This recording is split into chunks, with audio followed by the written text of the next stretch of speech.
La forza del destino. Libretto by Francesco Maria Piave. First performance on the 10th of November 1862 at the Bolshoi Theatre, St. Petersburg. Revised version with additions by Antonio Ghislanzoni on the 27th of February 1869 at the Teatro alla Scala, Milan.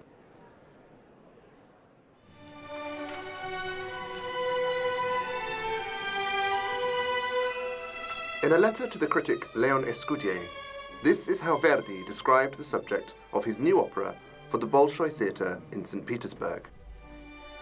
La forza del destino is powerful, singular, and truly vast.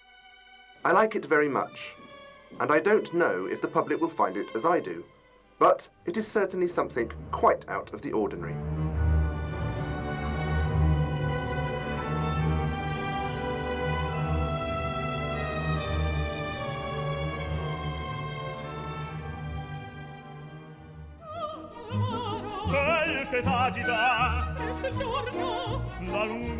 Spain, the middle of the 18th century.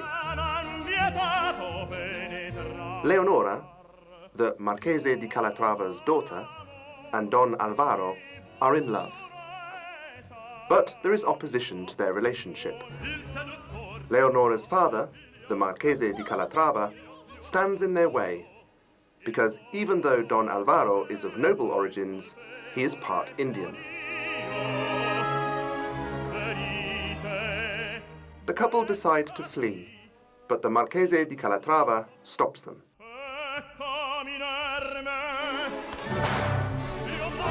Don Alvaro doesn't want to shoot the father of his beloved and throws his pistol to the ground. But a shot is accidentally fired and the Marchese is fatally wounded. Before he dies, the Marchese di Calatrava curses his daughter, Leonora. Leonora and Don Alvaro have fled and have lost each other while escaping. Leonora travels around in search of her beloved.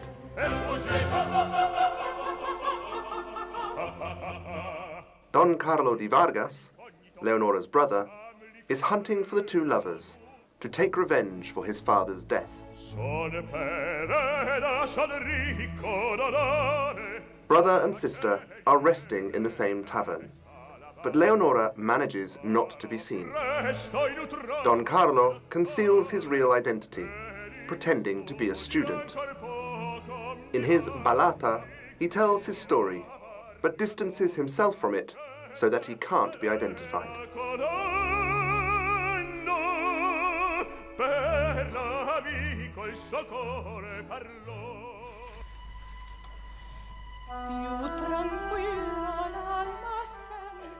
At dawn, Leonora reaches the convent of the Madonna of the Angels. The girl has received news that Alvaro has fled to America, and she has decided to join a convent. At the monastery, Leonora confesses her sins and asks the brothers if she can live in the nearby retreat. Padre Guardiano, the head of the convent, agrees. He shall be the only one allowed to go near that place and will guard her secret.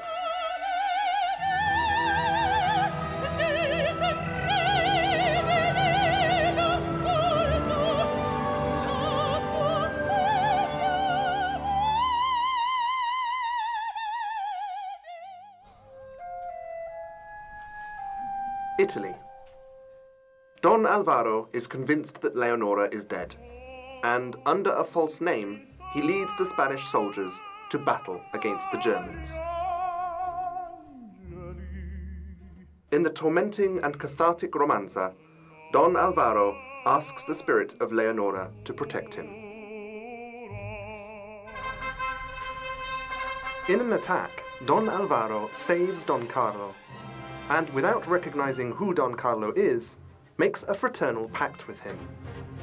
In the battle that follows, Don Alvaro is seriously wounded. He gives his friend Don Carlo a case containing his most treasured memories, and he begs him to destroy everything once he is dead.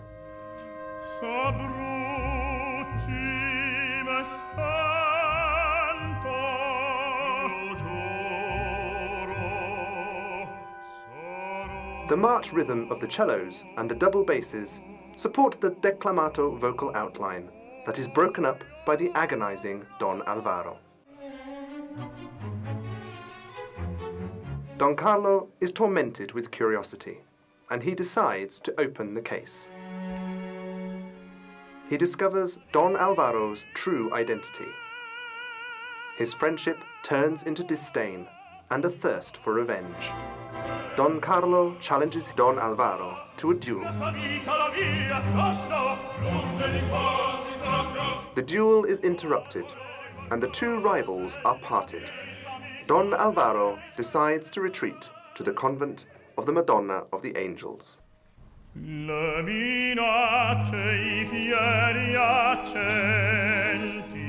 Don Carlo manages to find Don Alvaro. On reaching the convent, he challenges his rival again. Leonora, closed away in her retreat, is unable to find peace. There is a knock at her door. It is Don Alvaro, calling for help for Don Carlo, whom he has mortally wounded in their duel. Leonora rushes to the brothers' aid, but Don Carlo fatally injures Leonora. Alvaro curses the cruelty of fate, while Padre Guardiano urges him to have faith and piety.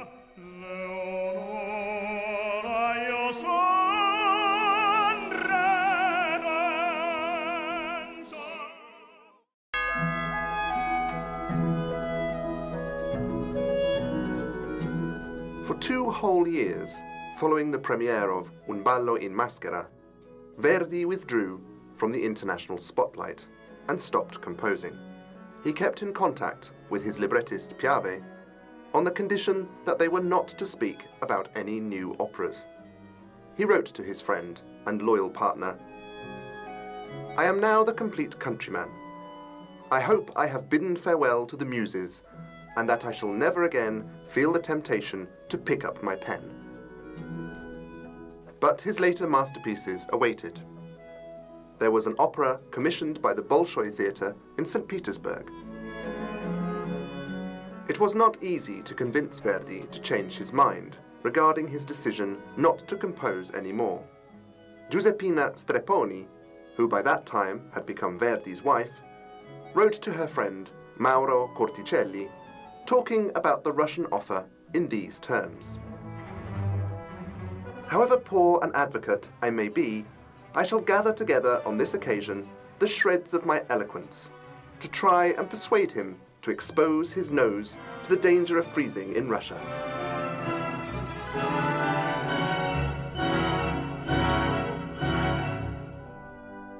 In the end, La Forza del Destino had 2 lives. The first performance was staged in St. Petersburg in November 1862, almost a year later than planned.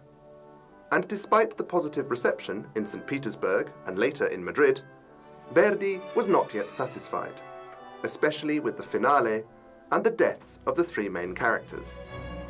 Years later, the composer started work on the opera again, this time for the Milanese premiere of 1869.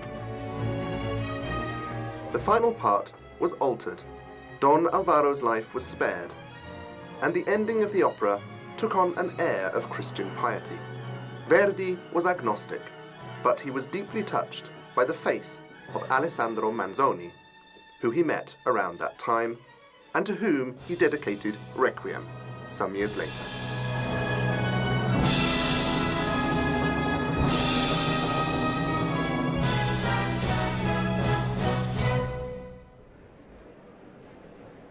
In the classification of Verdi's most performed operas in the world, La Forza del Destino comes in 11th place. In the classification of the most performed operas in the world, La Forza del Destino comes in 64th place.